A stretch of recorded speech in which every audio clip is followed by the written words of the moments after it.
All right, Dr. Rachel here. And so I wanted to take a minute out of my schedule to really kind of bring this one up because this is from a guy who follows me.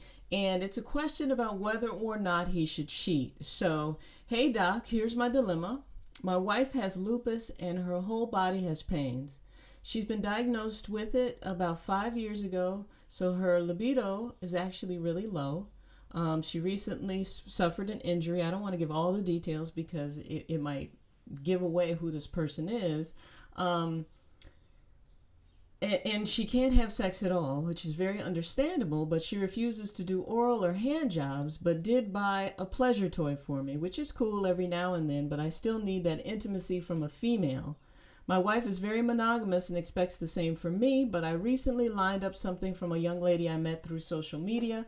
I'm horny as hell. Should I go through with this? What you don't know won't hurt you. So he sent that to me, and first off, I have to say, I love the fact that you guys feel comfortable and confident enough that I'm not going to judge the situation, because I'm absolutely not. I can see both sides of this. I can see, she's in pain and she's hurting, so she doesn't feel like having sex, and I see that he's in pain in a way, because he's thriving for intimacy, and ultimately, that can make you feel very isolated and vulnerable, to the point where you can very easily meet somebody on social media. So let's talk about this a little bit. So I responded to him. I said, oh my goodness, don't put this on me. Is your wife the type that goes through your stuff? Are you the type to get caught? So let's just start there.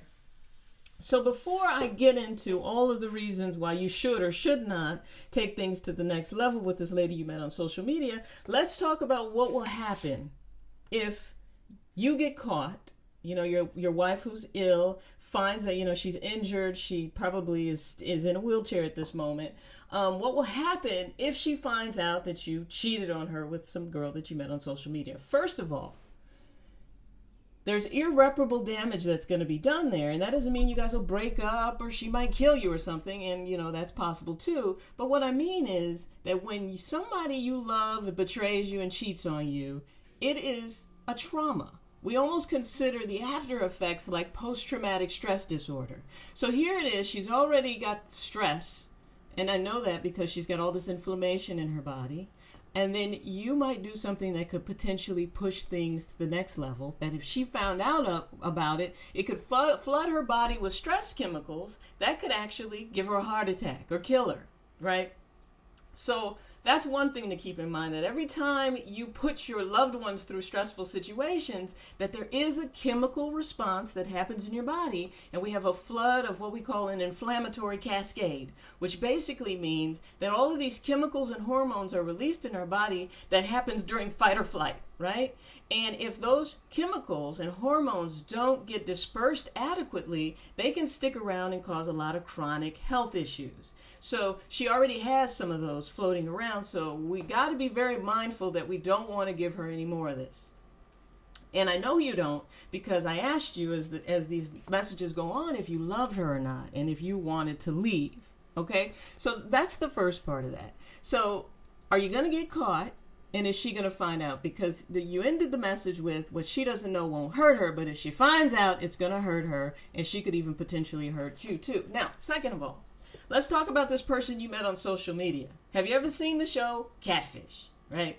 And the only reason I'm bringing this up is that when you meet somebody on social media, you don't know who the hell they are, right? So this could be a crazy person. This could be someone who has always been jealous of your wife and now finally gets the opportunity to just stick the dagger in there. So you gotta think about the bigger picture here. Who the hell is this girl, right? And is she worth taking the risk for? Does she have something to lose that's as big as you?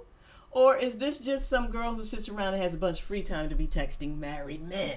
All right, so that's number two. So the other thing I want to talk to you about here, and this is for ladies and men, anyone who's suffering from a chronic illness or something that is causing it so that you don't have sex with your person. There's a big difference between sex and intimacy. Right? And intimacy is our need and our desire to feel closeness, touching, rubbing, kissing, hugging. And so when you tell your partner that you don't want to touch him, you don't want to kiss him, you don't want to touch his penis, you don't want to put your hand there, you don't want to all of that what that tells them is that you're not attracted to them. And some people interpret that to mean that you don't love them on top of all of that, right? So the problem becomes that if you don't love, they feel like they're not loved. You don't want to touch them, but you don't want anyone else to touch them either. That's the problem. So let's think about the logic behind this, right? So let's say something happens and God forbid I break a leg, right? And in my house, I know that the trash needs to go out every day. But let's say I'm the only one there to take the trash out, right? Am I going to leave the trash and let it pile up and let it get stanky and musty and just let the funk pile up there? Or am I going to figure out an alternative way to get the goal taken care of? Hopefully, you're thinking, I'm going to figure out an alternative way to get the goal moving forward. Which would be, okay, maybe I can put the bag on the wheelchair with me while I roll it outside, right? Maybe I can call someone and ask for help. Maybe I can pay somebody to help me do it. So all I'm saying here is that when you have something that needs to be taken care of, we've got to figure out strategies to get it taken care of. And your partner is that. We have to take care of our people.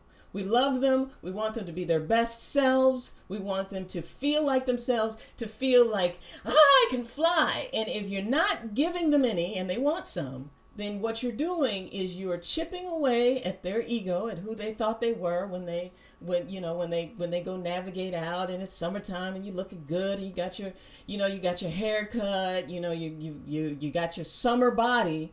And somebody's at home who doesn't really appreciate it, but there's all these other people that do.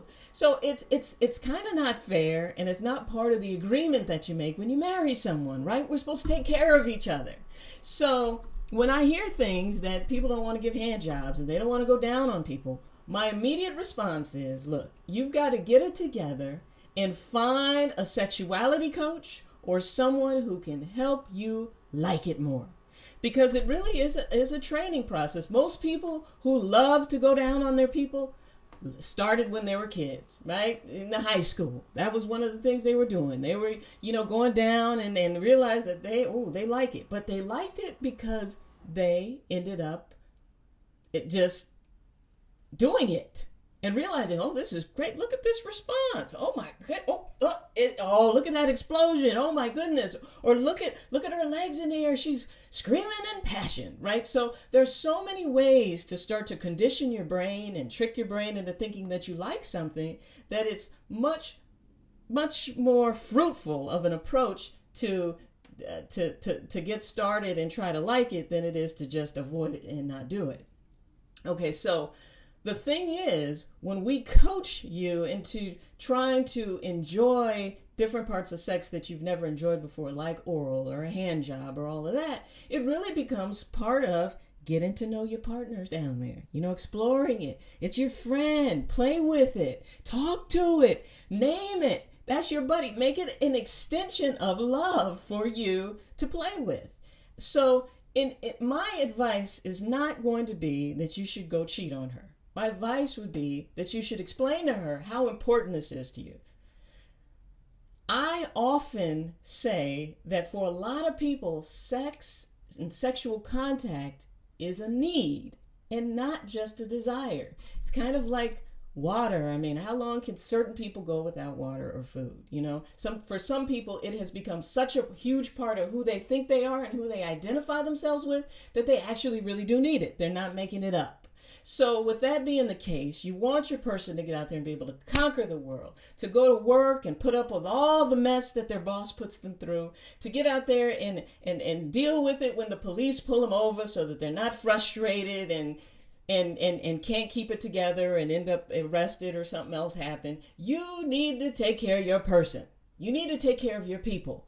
And so what you have to do, even when you're sick or even when you don't feel like it, you've got to come up with alternative strategies to get in there and get things done.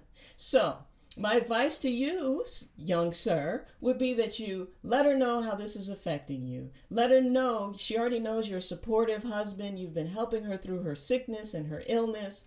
But I don't suggest that you make this huge step and potentially create more problems for her and for you by having an affair with someone you meet online, because those people can be crazy and your wife can probably be crazy too. So let's not go there, but let's instead introduce her to Dr. Rachel.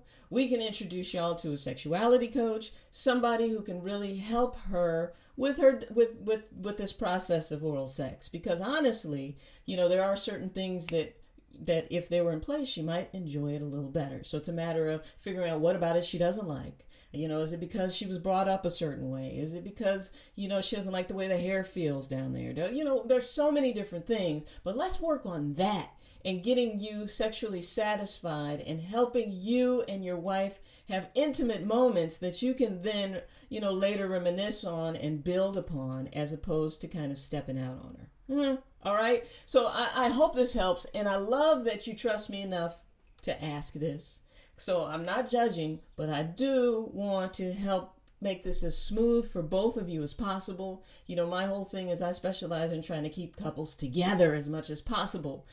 So if I said go ahead and sleep on her and get somebody else, that would be counterproductive to the main goal. So once we've done all those things, well, let's come back and reconvene and see where we are with things, okay? So I hope this helps. Let me know if you've got some questions that you need for me to address too. I'm Dr. Rachel, family medicine physician, clinical sexologist, founder of the Dr. Rachel Institute. I train love coaches, sexuality coaches, sex coaches, whatever you want to call it, but we specialize in helping families stay together. Whether that's a sexuality issue because someone's coming out of the closet, or whether that's a sexuality issue like this one. Two people who love each other, but the passion's not there.